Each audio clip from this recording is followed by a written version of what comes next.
Welcome to another episode of the Family Business, where I'm thrilled to introduce Suma Ramadas. Suma, thanks so much for joining the show. I've been wanting to get you on here for a while.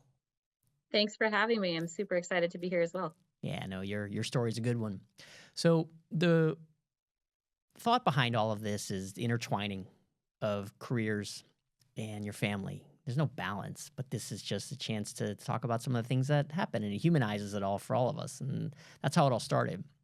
So I would love to hear quite a bit about your background and everything else. But to start, why don't we give everybody like a 1 minute snapshot of who you are and what you're doing right now, what company you're with, and then people at least have some context. And then we can go from there to get to the fun stuff. Sounds good. So I am currently heading up the medical affairs organization at Syneos Health. It's a relatively new conglomeration, if you will. So we did medical affairs. Syneos Health is a service provider company in the healthcare space. It's 29,000 people. And usually we've talked about Syneos Health from a clinical trial side and a commercialization side, which means that we help pharma companies and other healthcare companies take their products from very early throughout to the market. And medical affairs is a space that really sits between clinical and commercial.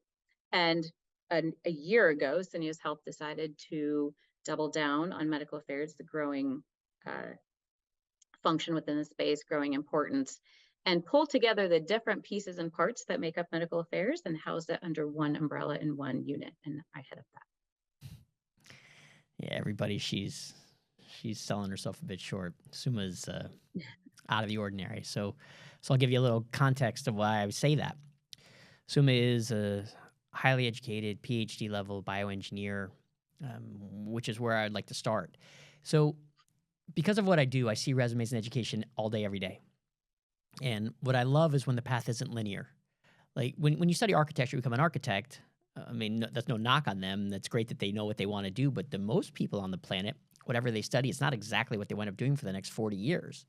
So when you went to school and you went to Berkeley to start and then UCLA for your master's and doctoral program, I'm curious what was going through your mind as far as your end game, if you even had one at that point, because this is not what you really went to school for.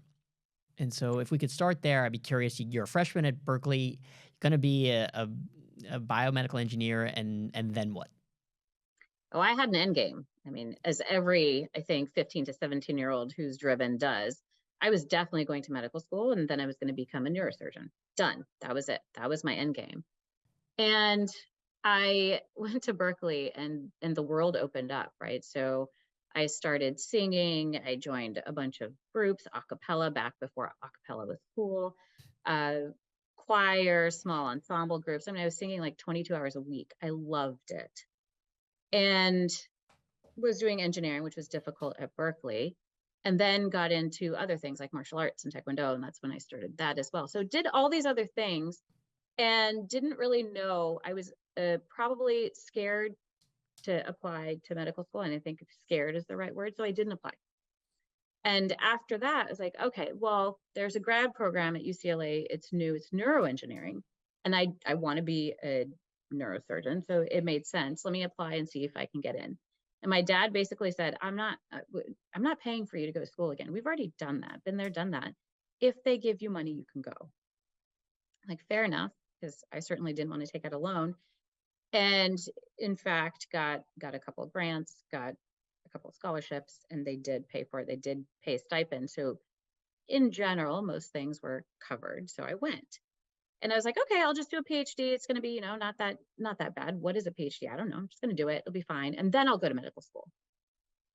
And so I went through the PhD program, and I did, in fact, graduate in 4 years, thank goodness. But I realized very quickly that I do not like academia. It's not for me. And then I applied to medical school, and then I did the math.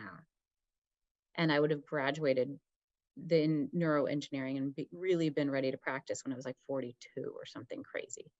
So that would have been last year. So I switched paths and decided to focus more on going into industry, and thought that having a family and being there for the family and having kids was more important at the time. So it hurts. And I still think about it every single day. It's medical, it's being a surgeon. I mean, I would love it. And what was really neat is during my PhD, I made a new type of pacemaker. And looking back, it was awesome actually.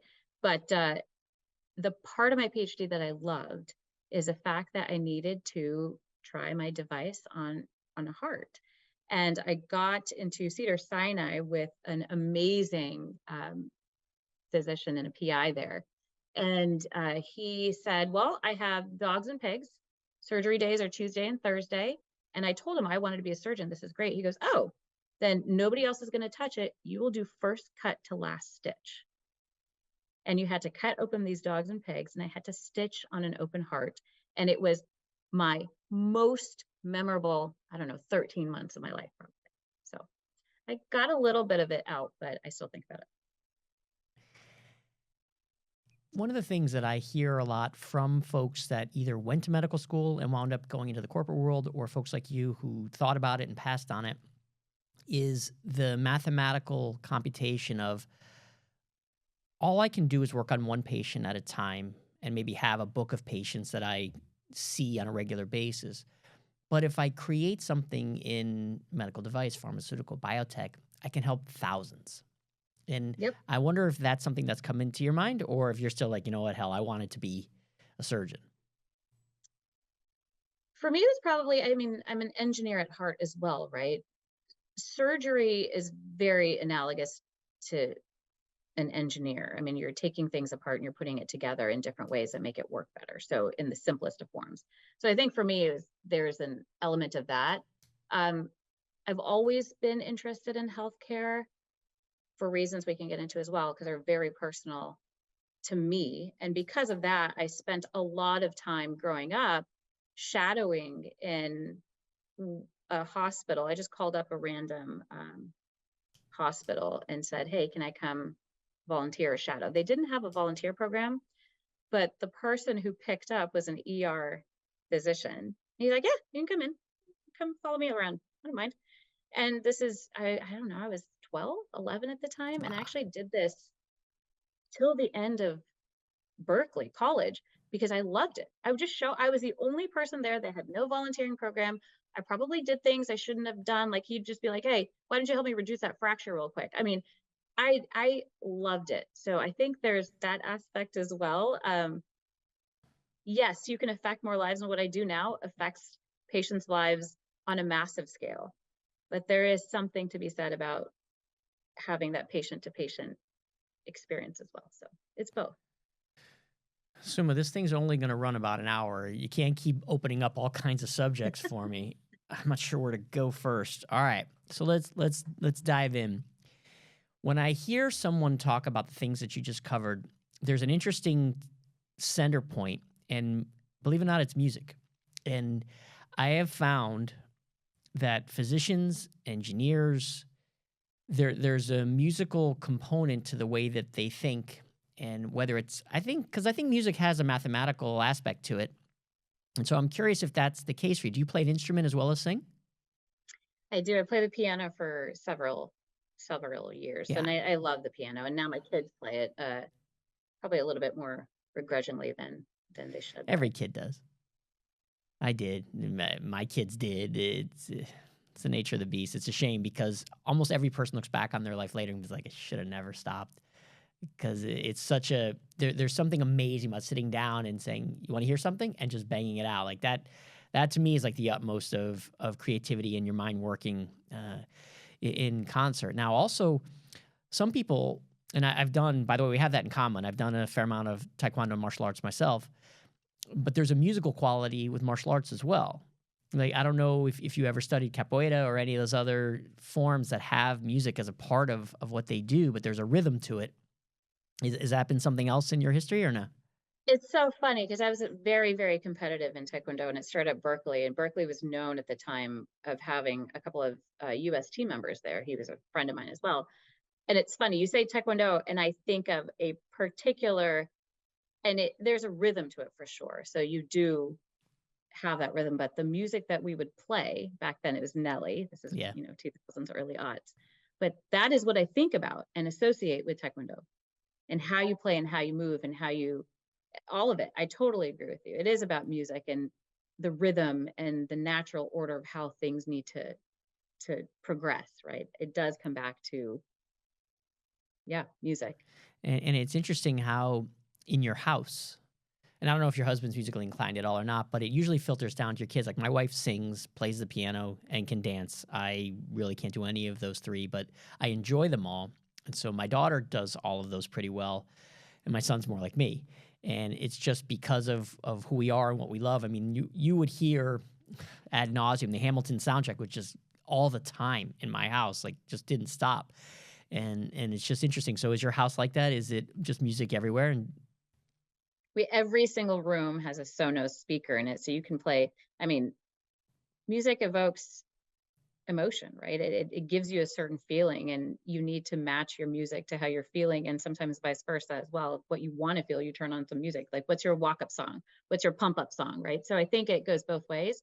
But yeah, I mean, there's always music playing in our house, and my daughter, funny enough, when she was 6, knew every single word to Hamilton. She loved it. In fact, my dog, who's sleeping next to me, her name is Skylar get out. because of the Skylar sisters. She Yeah, named her so. that's cool. And Maya is 10, And she 11. just turned 10. Yeah, just Yeah, turned 10. that's So awesome. Yeah, that's the age when they start waking up. The whole tween thing. They've got opinions, they've got a little sass, they've got a little I know you don't kind of mentality, which is wonderful. So I'm curious, is she like you?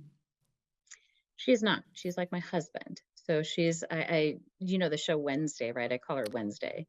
You know, she's a little dark and gloomy, but she's brilliant. She's an artist. I mean, some of the things that she's done, just she's never had an art lesson, but she's unbelievably artistically inclined, which I am not, but my husband is. And she's a little shy, but if she's in a comfortable setting, she comes out. Very, very intelligent. My son, Ishan, is 100% me. I mean, he will talk to anybody and everybody anywhere all the time. He's rambunctious and social, and he's definitely the social butterfly of any event. It is interesting how they model themselves after you, even though you don't realize that you're doing it overtly. You know, sometimes, like for instance, I have this habit. I talk to everyone, whatever store I go into. So when I go to our grocery chain is Publix down here. I go to Publix, I know everyone who works there. When I go to every guard gate, when I pick my kids up at different communities, they know me. Like it's just Yep. my dad did it, so I do it. My brother does it as well. And it's funny, my son at first thought I was nuts, like because I he started driving. And I said, Bud, when you pull up and someone else starts talking to you and you go somewhere by yourself now, you might want to treat them as a human being and just start talking to them. And I dropped it at that. I don't lecture him. I just Yep. suggest it. Meanwhile, he's now friends with all the gates, all his buddies' places. He knows people everywhere, and it's just funny how it all comes out. And I try to tell them both. I'm like, look, mom and I are like a buffet. Just take the good stuff. Leave the negative things out. And so, what are some of the things they picked up from you that you wish they hadn't? Uh,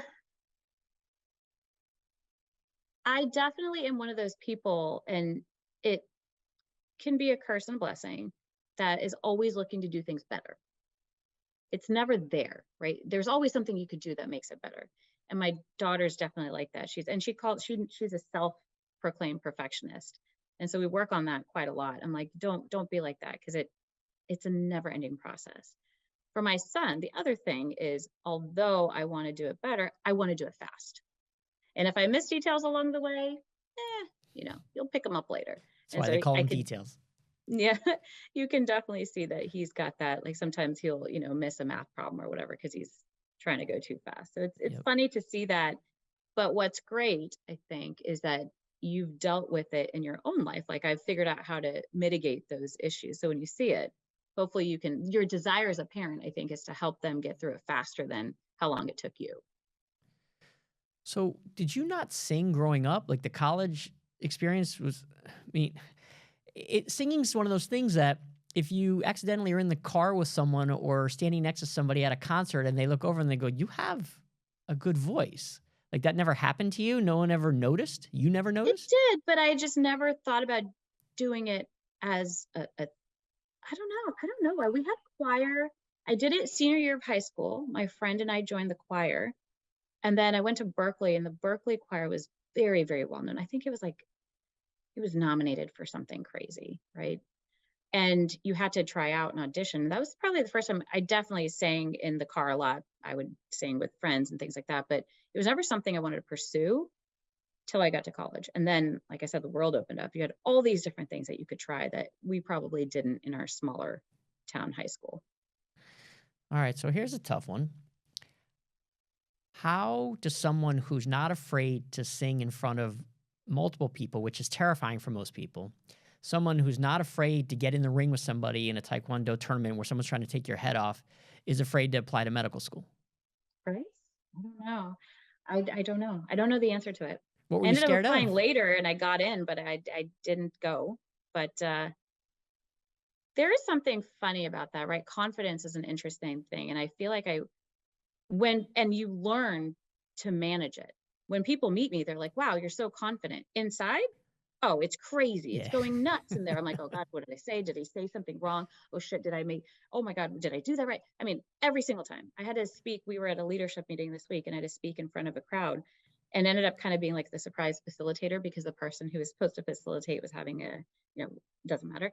But I was terrified for the first 30 seconds. And then you're there and you're fine, but nobody could tell that Yep. inside your mind is going nuts. I see that in my daughter as well. She is so concerned about what people are going to think or judge or whatever it is. So I think you grow out of it. You learn to deal with it. In that moment, for whatever reason, I didn't think I was going to get in. There's a fear of failure like that all of us have. But yeah, I don't know. It's funny, right? Because you come across as incredibly comfortable in your own skin. But I think for people it happens in different times in their life. Some are born with it.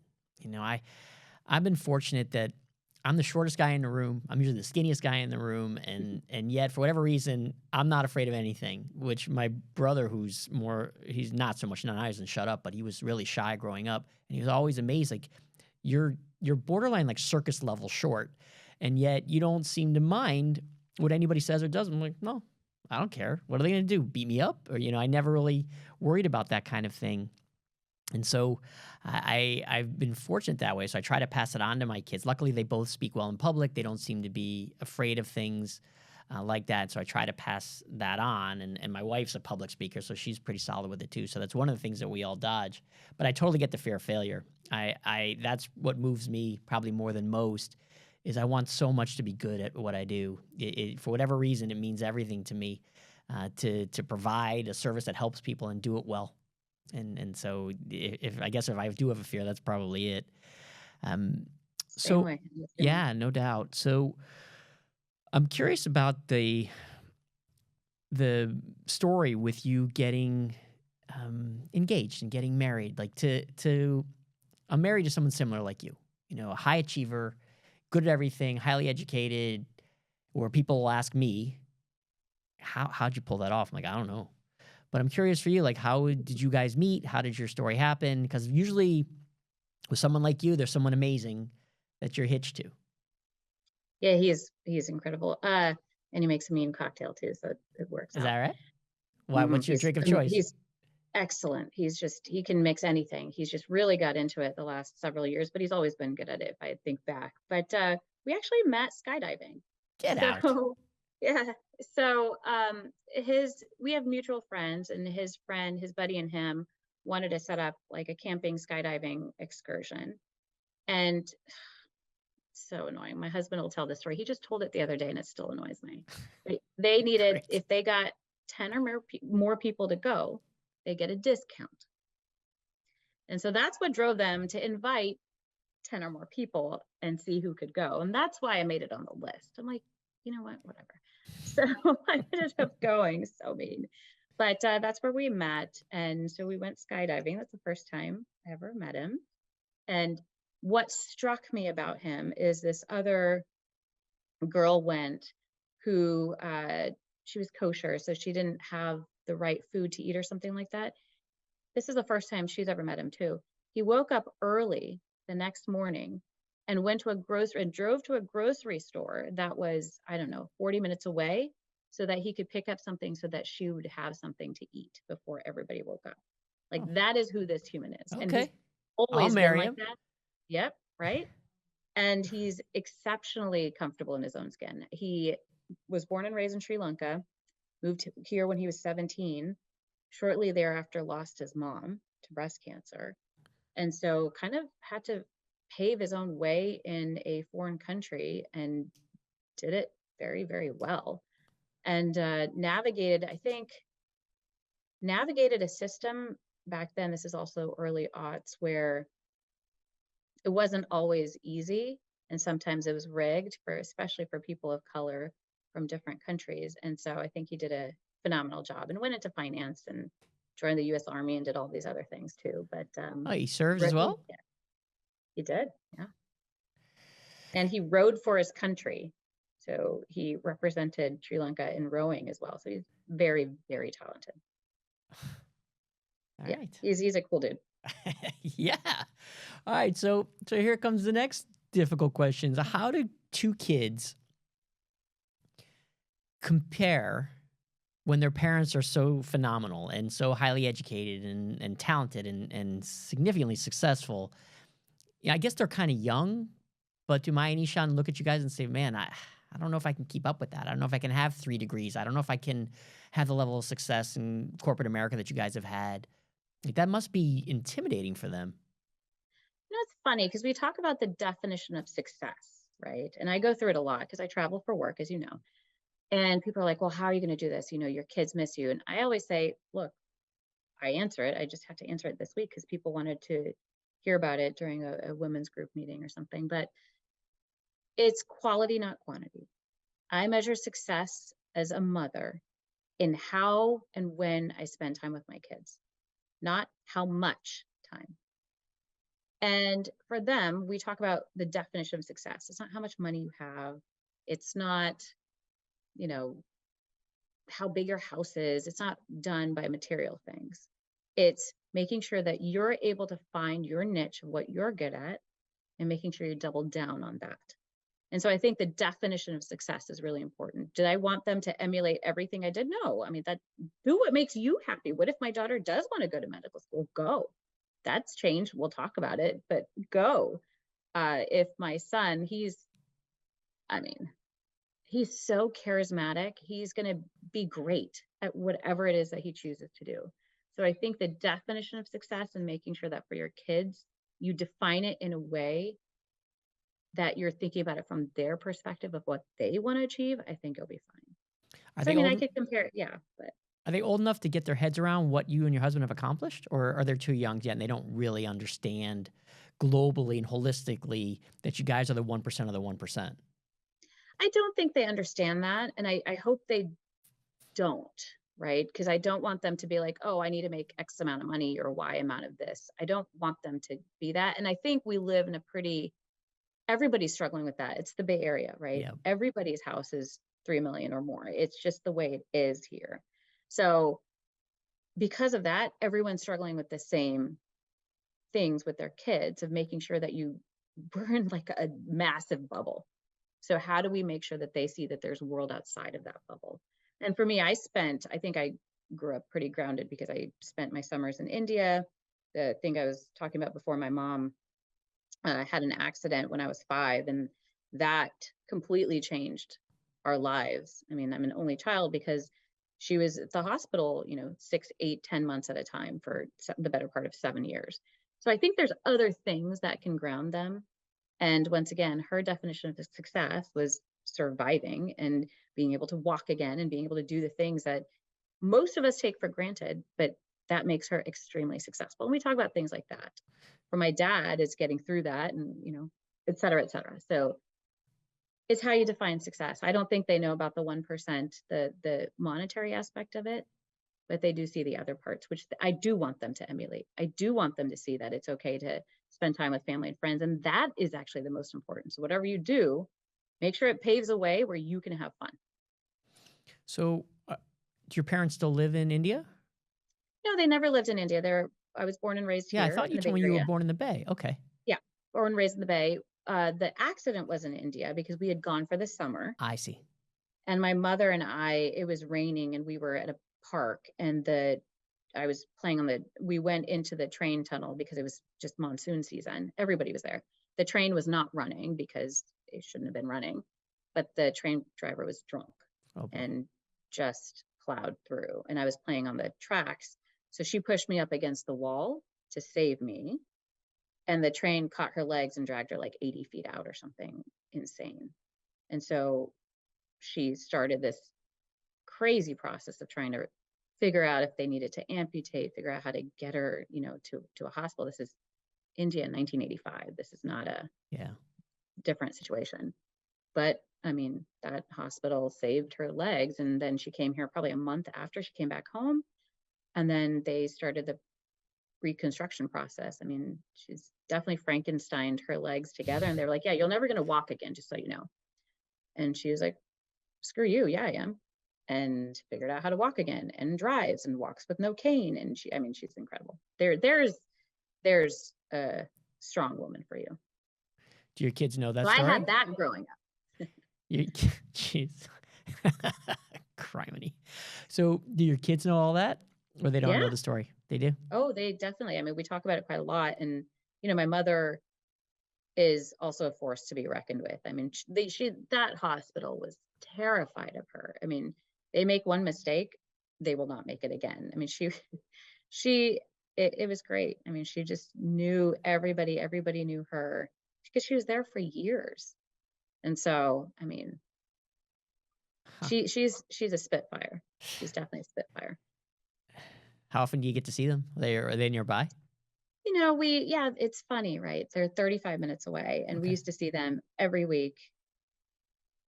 No question. But I think when the kids get a little older, you kind of have to meet them where they are, and they have their soccer games and their basketball games and Yep. their this and their that and this practice. And for my mom, it's hard. She can't stand up for too long. It does hurt her. Yeah. And so we see them every other week now. We're trying to get them to move closer so we can see them on the weekends or weekdays and things like that. Yeah, it's an interesting conversation because we have that too. My parents are 81 and 80, and they live 40 minutes from my sister and I live 5 minutes from each other. My brother Mhm. lives probably another 25, 30 minutes away. And so it's always a drive for them to come see us. And my dad's going to be 82 next month. And I really don't think he should be driving, especially at night. Forget it. And I mean, to the point where even my kids notice, they're like, they call him pizza. They're like, I don't think pizza should be driving. I'm like, I don't think so either. And Right. so we try to figure out how do we accommodate without taking away their dignity and their pride and come to see them or meet them somewhere or whatever or make sure it's in the daytime.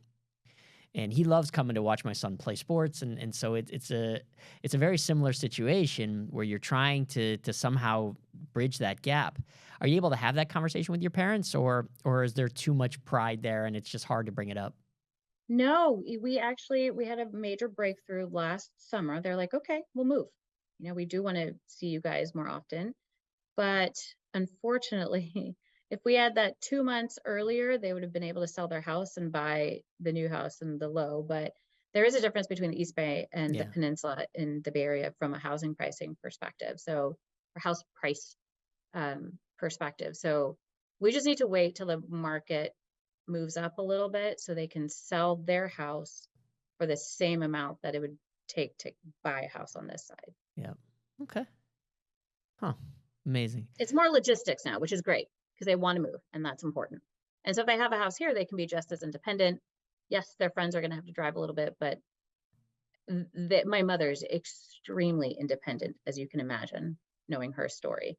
So there's no way that independence is that's off the table. So we just need to create that independence just here. I get involved with a fair amount of women's group especially in medtech. MedTech Women is one of my favorite organizations. I think I've mentioned this to you. I just am a huge believer in what they do. And we always talk about how early should they reach back? University, high school, elementary school, like when? And so Maya's at the perfect age where it's a valid question. She's now easily aware enough of what's going on in the world, and you could have an adult conversation with her somewhat about this. Like, do you guys talk about that you're sometimes the only woman in the room, that you're somebody who is approaching board level type status and how difficult that is to break through? Like, how do those conversations go? And I'm curious, like, her thoughts on that. I've always been a straight shooter, as you know, and I've been like that with my kids too. And it's funny because as a mother, you want your kids to be successful in whatever they do. As a woman, it is hard to watch how much easier things come to Ishan than to Maya. And she goes too. She's like, man, he's just better at everything. I'm like, yeah, I know. It's so annoying. It is annoying because a woman has to work harder in life, regardless of whatever she decides to do. And then to watch the two kids, it's fascinating. It's a fascinating mental exercise because cerebrally, obviously, I'm a mom and I want him to succeed in everything. But like I said, as a woman, I'm just like, come on, even that has to come easy to you? Of course it does. And the other thing is, we talk about it a lot. Like, yes, you have to work harder. You're a woman. You have to prove yourself. You have to be different. You are going to be more emotional. That is how we're made. What are we going to do? You own it. I will say too, though, she was always aware of her color. My son has never, he didn't care if he's brown, black, blue, purple, doesn't matter. She does though. And she's always been aware of it. And I've never spoken to her about it. And yet, I'll give you two examples. This is what she's going to need to overcome. When she was 5, our neighbor was over and we were all watching, and she's a physician and her husband's a pediatrician next door. We were watching The Lion King. And out of the blue, Maya goes, it's funny that all the villains are darker colored. I'm like, huh, huh. I didn't even notice that, right? And I remember another time where she had just come back from swimming and it was summer and we were having happy hours, we do every week. She came outside after she took a shower. She'd put lotion on. Her skin was glowing. It was beautiful. And somebody goes, oh my God, Maya, your skin. She went, it's not usually this dark. It's just because it's summer. And we were all just like mortified. That's what went through her mind when somebody was trying to compliment her. So as a woman, being in a room full of white dudes, which is usually what it is, having to excel and prove yourself more. I tend to use my personality to do that because I like connecting with people and that helps me do that. If that's not her style and she's going to have to figure out other tactics, and we've had that conversation very directly many times. And we will continue to because it's not a one and done thing. But she's going to have to overcome a lot of stuff that goes through her head. Yeah, it is interesting how kids see themselves. And my daughter just went off to university, and we're a Jewish family, and she got bat mitzvah at 13, like most of the kids do, but she never really connected with it. She loved the party. She picked up reading Hebrew like it was nothing. And I'm like, Olivia, you kind of have a knack for this. She's like, I'm just not feeling it. At 13, she's telling me she's not feeling religion as a whole. Like, that's how existential she was at that age. I'm like, all right, I'm not going to force it on you. I'm not a very devout person, so knock yourself out, whatever you want. She just started school in Manhattan. She's at NYU. And you know the first place she went is to the Jewish, it's called, I think it's Hillel House or whatever it is. It's the first place she went. And I'm like, you went there. She goes, I love it. They have a loom. I was making some kind of rainbow bracelets or whatever she was talking about. I said, you went to the Jewish house? And she said, yeah, they're the nicest people ever. I'm like, I know, I've been telling you that for 10 years. But I didn't say anything. I'm like, that's great. But it's because she didn't identify with those kids at that time. And it's just funny now that she does. So I'm curious to see, and hopefully you and I stay in touch for a long time, that I'm curious if Maya, when she gets older, will she be proud of looking that, as you say, she was beautiful at that moment with her skin. Like, to look at herself and go, man, I love this about me. Not, this is the one thing about me that I would rather not talk about or everyone notice. It's just interesting how that happens. But I thought it was just a really funny watershed kind of moment that I've told you, if you would have put $1 million on the table and say, look, I'm going to take your $1 million, because there's no way she's going there when she gets to school. First place she went. I love it. Yeah, and you're right. They have to kind of come into their own on that stuff, right? But like I said, as a parent, you want to protect your kids from what you went through. Yeah. And I remember it was not easy growing up being a brown, smart girl and like it's just hard. It's I mean, just I such a remember going to stereotype, sixth isn't it? grade. It sucks. Yeah. It really sucks, but it's true. Like, I remember going to sixth grade, and I won't say their names, but I remember their names. Walked in, new school, new city, walked in. They're like, man, we thought a cute blonde girl was going to walk in. And then she walked in instead. And Thanks. those things stick with you. Yep. And so, you grow up that wishing you looked like XYZ or something like that. I never thought in this day and age my daughter would go through it. But here we are. She'll figure it out and then she'll come into her own. And when she's in a room full of hopefully not all white dudes, because it is changing, that she'll be able to kind of hold her head high and know whatever place she needs to play in it, she'll be able to do it. Well, listen, if anyone ever had a role model in their life that shows them the way, it's you. I mean, you're every bit as interesting and introspective and as engaging as I expected on this. I can't tell you how much I No, appreciate you taking the time to do this. Did I miss anything? Any stories to tell? Anything I should share? no, I think we covered it all. I guess the only thing I would say is that I think, again, just from a woman's perspective, the women I see that do both, right? That are a mom and work, and it's more and more common now, always have this guilt associated with it. And I think it'll be interesting to see, and I'd love to, and we can talk about this later, but I'd love to see and hear from other women of how they deal with the guilt aspect of it. I really do. After a while, I'm like, guys, it's quality, not quantity, but it's hard to do all of it. Yeah, it's funny. I would love for us to be in the same town because my wife has lived that guilt. She traveled a ton when my kids were younger. My daughter hit her with those darts every now and again. Well, if you would have been here more often, my dance recital would have gone better, or dad wouldn't have had to do my ponytail, which was a disaster. And I'm like, thanks, Olivia. Appreciate catching that shrapnel. But Right. there was a lot of that. My wife to this day still feels it. And you're right. It's something that you somehow have to come to terms with because it shouldn't be considered quote unquote your fault. You did this amazing work, whether it was your career or whatever it is that you're interested in, and look what it accomplished. Your family has what they need. Your children are off to college. You have a retirement, and you have fulfillment in your career that you've done something that lights you up. And one day, and luckily it sounds like you have, but hopefully women will be able to see the amazing part of what they've done, not the guilt-ridden part of what they've done. Exactly. And I think I have the perspective if my mom wasn't around growing up. Like, I was jealous of other first graders whose mom made their lunch. Yeah. It just, that's how it was. So for me, that wasn't time spent. I saw her once every week, right? On the weekends only. So for years in a hospital bed. So I think for me, that time spent was what I remember, not the time apart. And so I have that same perspective with my kids. I'm like, it's about what you do when you spend the time. But I know that many women struggle with it. And so I just want to bring up that topic too, No, because it's well said, yeah, and you and I will definitely sit again because we always talk about this here of like revisiting the people that I talk to because so much more is to cover for sure. This has been the family business where we discuss how family and careers are intertwined. Suma Ramadas has been an incredible example of that, and I'm glad that everyone's going to be able to chance to share her life. We'll be hearing from you soon. Thanks so much for doing this. It was a pleasure having you on. thanks for having me. And it was a lot of fun. Awesome.